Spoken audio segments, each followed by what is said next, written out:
우리는 지금 전능자의 화살에 박혀 고통을 받고 있는 욥의 모습을 보면서 십자가에 못 박혀 고통받으신 예수 그리스도를 더 명확하게 보고 있습니다. 이걸 달리 표현하면 욥이라는 인물과 그가 내뱉고 있는 모든 말들은 예수와 십자가라는 관점이 없이 바라보면 전혀 해석되지도 않고 이해되지도 않는다는 거예요. 그래서 우리가 욥기를 바라보면서 도대체 이게 무슨 이야기냐? 뭐 이 한 사람이 어떻게 잘못 보면 그냥 외국인의 말이에요. 자기가 의롭다고 주장하는 한 미친 사람의 말이거나 아니면 '이게 도대체 뭐길래 몇 장을 이어가면서 이렇게 얘기하는가?' 그러니 우리는 욥기를 통하여 욥기에 나오는 욥을 통하여서 십자가 예수 그리스도를 명확하게 보기도 하지만 예수와 십자가를 빼놓고 욥기를 해석한다. 이것은 불가능한 일이라는 말입니다. 그러므로 한편의 연극처럼 우리에게 주어진 이 욥기를 통하여서 우리는 예수 그리스도, 십자가에 못 박히신 예수 그리스도를 더 명확하게 보게 되고, 그리고 그 예수 그리스도를 보여주기 위하여 기록된 이 욥기는 이러한 예수 그리스도라는 관점을 빼놓고 십자가라는 관점을 빼놓고는 해석할 수 없다라는 것을 기억하면서 우리가 욥기를 바라봐야 한다라는 것입니다. 자, 오늘 본문은 이제 욥이 고통 가운데서 하나님께 질문하고 있는 내용을 기록하고 있는데, 정리를 하면, 요약을 하면 두 가지 질문을 하고 있어요. 매우 진지하게 그리고 매우 간절하게 하나님께 질문을 하고 있는데, 첫 번째 질문은 뭐냐면 2절에 나오는데요. 내가 하나님께 아뢰오리니 나를 정죄하지 마시고, 그러니까 내가 질문할 수 있도록 해 주십시오. 도대체 무슨 까닭으로 나와 더불어 변론하십니까? 이 말은 그냥 뭐 말을 주고 받는다는 것이 아니고 왜 나를 이렇게 하십니까? 왜 나입니까? 라는 질문이에요. 왜 나를 이렇게 치십니까? 왜 나입니까? 도대체 그 많은 사람들 중에, 그리고 악인도 많은데 왜 나입니까? 라는 질문을 하고 있어요. 그리고 또 하나 그가 하고 있는 질문이 무엇인가 하면 8절부터 보시면요. 주의 손으로 나를 빚으셨으면 만드셨다. 하나님이 나를 만드셨다. 근데 이제 나를 멸하시나이다. 그러니까 찢으신다는 말이에요. 죽이신다는 말이에요. 기억하옵소서, 주께서 내 몸 지으시기를 흙을 뭉치듯 하셨거늘 다시 나를 티끌로 돌려보내려 하시나이까. 그러니까 나를 왜 찢으십니까? 왜 내 몸을 찢고 계시는 것입니까? 이렇게 묻고 있는 거예요. 주께서 나를 젖과 같이 쏟으셨으며 엉긴 젖처럼 엉기게 하지 아니하셨나이까. 피부와 살을 내게 입히시고 뼈와 힘줄로 나를 엮으시고 생명과 은혜를 내게 주시고 나를 보살핌으로 내 영을 지키셨는데 왜 나를 찢으십니까? 그러니까 욥의 질문은 왜 나입니까? 라는 것이고, 또 하나는 왜 나를 죽이십니까? 왜 나를 찢으십니까? 라는 질문입니다. 그래서 우리는 하나님께서 오늘 욥이 하나님을 향해 쏟아내고 있는 이 질문을 통하여서 우리가 십자가를 보면서 하나님께 드려야 될 질문을 밝히 드러내고 계십니다. 고통받고 있는 욥이 그 가운데서 하나님께 질문한 이 질문을 통하여서 하나님은 십자가를 바라보고 있는 우리에게 두 가지 질문을 꼭 해야 된다라고 말씀하시는 거예요. 하나는 왜 십자가에 예수입니까? 라는 것이고, 또 하나는 왜 예수의 몸을 찢으신 것입니까? 라는 질문을 우리가 해야 하는데, 오늘 이 욥의 질문을 통해서 하나님은 이 두 가지 질문을 우리에게 밝히 드러내시고 있는 것이죠. 그래서 우리는 이제 이 욥의 질문을 살피면서 십자가의 의미를 좀 더 자세히 들여다보고 또 우리에게 주시는 하나님의 말씀, 교훈을 나누려고 합니다. 그 첫 번째 질문은 바로 왜 예수인가 하는 것. 우리가 십자가를 바라볼 때에 거기에 왜 예수를 다셨는가라는 것. 그러면 다시 우리가 이 욥이 했던 첫 번째 질문으로 돌아가 보면 2절에 내가 하나님께 아뢰오리니 나를 정죄하지 마옵시고 무슨 까닭으로 나와 더불어 변론하시는지 내게 알게 하옵소서. 왜 나입니까? 도대체 이유가 뭡니까? 왜 납니까? 사람들이 이렇게 많은데 그중에 왜 나며, 악인도 이렇게 많은데 왜 나입니까? 라는 질문을 하고 있는 것이죠. 근데 우리는 욥기라는 무대가 열려질 때 그 무대에 조명이 들어오자마자 하나님이 욥이라는 등장인물을 어떻게 설정하셨는지를 다시 기억해야 합니다. 왜 나입니까? 라는 질문의 대답은 바로 거기에서 처음부터 그가 어떤 인물인가에서부터 나오는 거예요. 그래서 1장 1절을 보시면 우스 땅에 욥이라 불리는 사람이 있었는데, 둘째 줄 읽어주시겠습니까? 시작.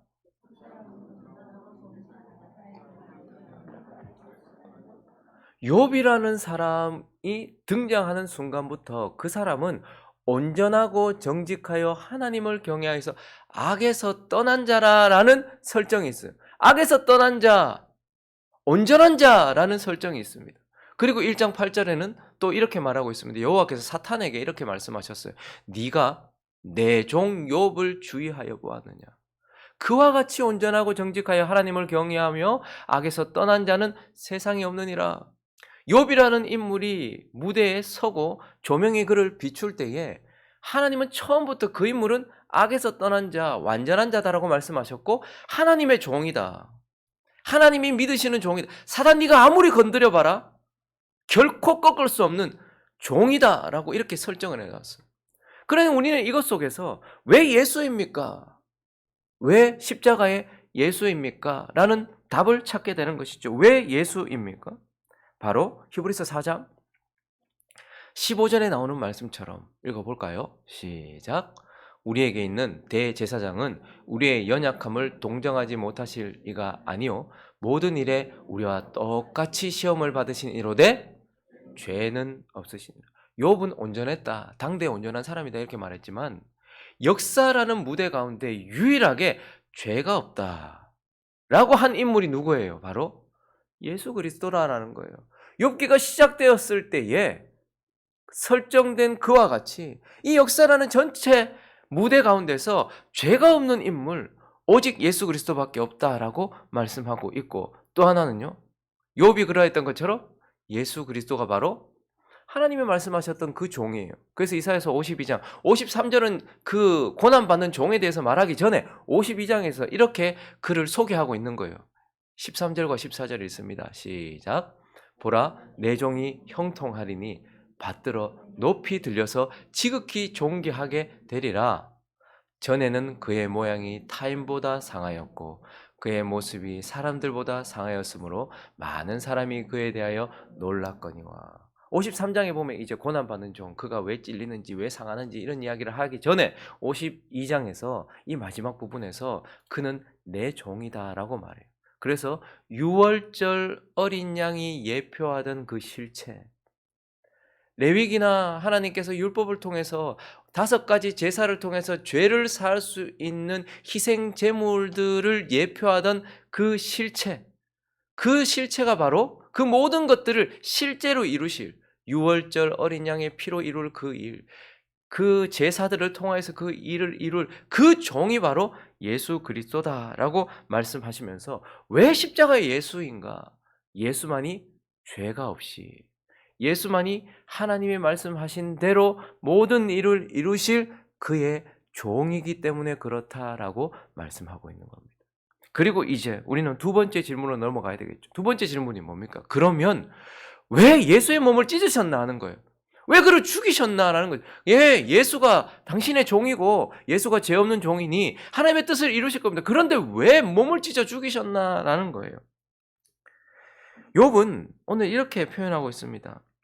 8절부터 보시면 마치 하나님께서 하나님께서 말씀으로 다 창조하셨거든요. 창조하실 때 말씀으로 창조하셨는데 그때 사람을 짓기 전에는 갑자기 회의를 하시듯, 자, 우리가 우리의 형상을 가지고, 너무 기뻐하시면서 마치 아담을 흙으로 빚으시듯 그런 표현을 하듯 지금 욥 자신을 주의 손으로 나를 빚으셨으며 나를 만드셨습니다, 이렇게 표현하고 있어요. 그래서 11절을 보시면 신비하게 우리가 욥이 창조되어질 때 피부와 살이 입혀지고 뼈와 힘줄이 엮여지고 그리고 생명과 은혜를 내게 주시고 나를 보살핌으로 내 영을 지키시는 하나님께서 나를 이렇게 아름답게 창조하셨습니다. 마치 아담을 흙으로 빚으시듯 그렇게 나를 이렇게 아름답게 만드셨습니다. 내 몸을 그렇게 만드셨습니다. 나를 그렇게 만드셨습니다. 조성하셨습니다. 그런데 9절은 뭐라고 말합니까? 기억하옵소서. 주께서 내 몸을 지으시기를 흥을 뭉치듯 하셨거늘 다시 나를 티끌로 돌려보내시. 이렇게 뭉쳐서 만든 나를 왜 찢으십니까?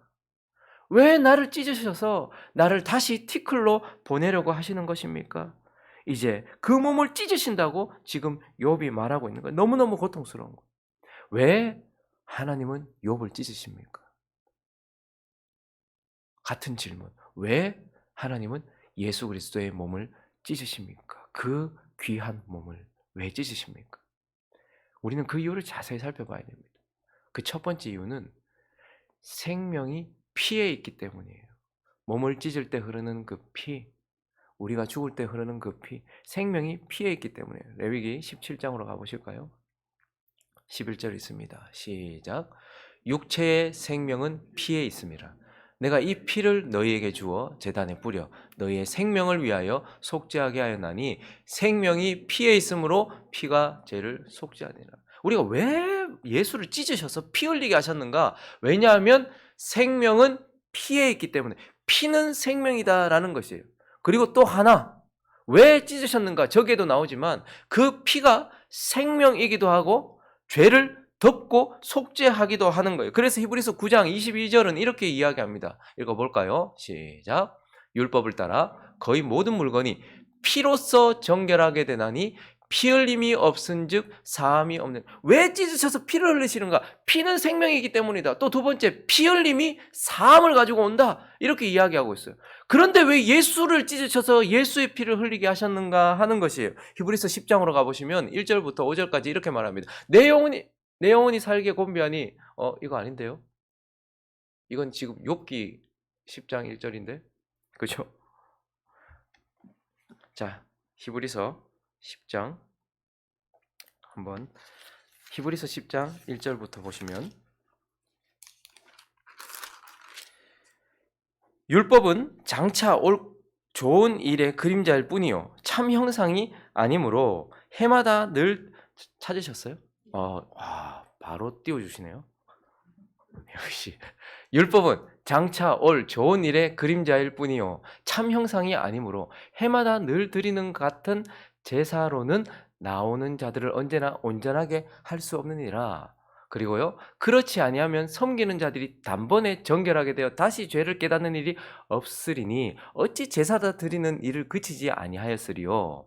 그러나 이 제사들은 해마다 죄를 기억하게 하는 것이 있나니 이는 황소와 염소의 피가 능히 죄를 없이 하지 못함이라. 그러므로 주께서 세상에 임하실 때에 이르시되 하나님이 제사와 예물을 원하지 아니하시고 오직 나를 위하여 뭘 예비하셨다? 그 이전에 모든 사람들이 황소와 염소의 피로 하나님께 나아갔어요. 하나님이 그걸 처음에 얘기하셨어요. 그러나 그것은 능히 죄를 사할 수 없어요. 그래서 어떻게 하신 거예요? 하나님이 예수에게 한 몸을 예비하셨고 그 몸을 찢음으로 인하여서 그 예수의 흘린 피가 우리의 죄를 씻게 한다라는 거예요. 그래서 10절을 보시면 이 뜻을 따라 예수 그리스도의 몸을 단번에 들이심으로 말미암아 우리가 뭐를 얻는 거예요? 거룩함을 얻었노라. 그러니 왜 예수 그리스도입니까? 그가 죄 없는 하나님의 종이기 때문이다. 근데 왜 그의 몸을 찢으셨는가? 죄로 죽은 우리에게 그 피로 생명을 주기 위함이고, 죄로 더럽혀지고 거룩하지 못한 우리를 그 피로 씻어 거룩하게 하기 위함이다. 황소와 염소의 피로는 결코 우리를 씻을 수 없기 때문에 하나님께서 그에게 한 몸을 예비하셨고 아름답게 지으셨던 그 몸을 그가 스스로 찢어 그 피로 우리에게 생명을 주시고 그 피로 우리를 씻어서 하나님 앞에 거룩하고 정결하게 설 수 있도록 하기 위함이다. 오직 우리가 오늘 아침에 찬양했던 것처럼 예수의 흘린 피, 날 희게 하오니. 귀하고 귀하다 예수의 피밖에 없네. 그것 때문에 그분이 몸을 찢으셨다라고 말씀하고 있는 것입니다. 말씀을 정리하겠습니다. 세상에는 가치 없는 것을 거저줍니다. 그러나 하나님 나라는 반대예요. 그리고 하나님은 가장 가치 있는 것을 거저 주십니다. 왜요? 우리가 값을 지불할 수 없기 때문에 그래요.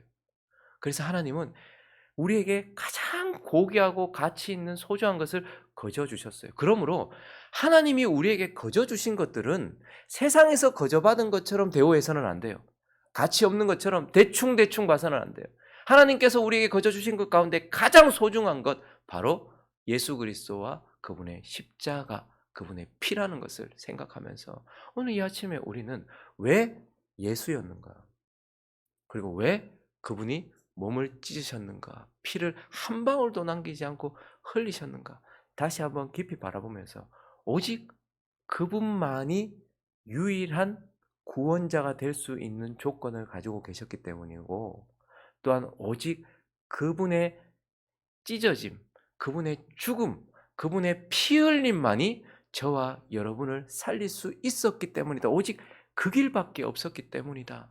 그런데 예수 그리스도께서는 그 한 길을 가셨다라고 말하면서 그 귀한 몸을 찢어 우리를 섬기셨다라고 말씀하고 있어요. 그러므로 오늘 이 아침에 다시 한번 십자가를 바라보면서 그 위에서 자신의 몸을 찢으신 예수 그리스도의 찢긴 몸과 한 방울도 남김없이 우리를 위해 쏟으신 그 피를 바라보면서 감사하는 저와 여러분 되었으면 좋겠습니다. 그러나 감사로만 끝나지 않고 마지막으로 로마서 12장 1절을 읽고 마치도록 합니다. 시작. 그러므로 형제들아 내가 하나님의 모든 자비하심으로 너희를 권하노니 너희 몸을 하나님이 기뻐하시는 거룩한 산제물로 드리라. 이는 너희가 드릴 영점. 우리를 위하여 그 거룩하신 몸을 내어주신 예수 그리스도, 그 거룩하신 몸을 찢으신 예수 그리스도 앞에 우리는 이 천하고 부족하고 더럽고 추악한 이 몸을 내어드려서 부활의 몸을 입혀주시기 전까지 주신 이 몸으로 하나님을 섬기고 예수 그리스도를 영화롭게 하는 자리까지 나아가야 됩니다. 그러므로 몸을 함부로 하지 마십시오. 아무거나 먹지 마십시오. 아무거나 피지 마십시오. 제발 아무렇게나 행동하지 마십시오. 우리 몸이 비록 부활의 몸을 입기 전까지 늙어가고 병들 수 있고 하찮고 곧 지저분해지는 그런 몸이지만, 그러나 우리를 구원하시기 위하여 고귀한 몸을 찢으셔서 그분이 자신의 몸을 내어주시고 우리를 구원하셨다는 것을 기억하면서 이 몸이 내게 아니고 주님 거라는 것을 기억하며 이제 나를 위해 몸 주신 그분 앞에 이 천하고 미천한 우리의 몸을 내어드리는 그러한 삶을 살아가는 저와 여러분 되시기를 예수 그리스도 이름으로 축원합니다.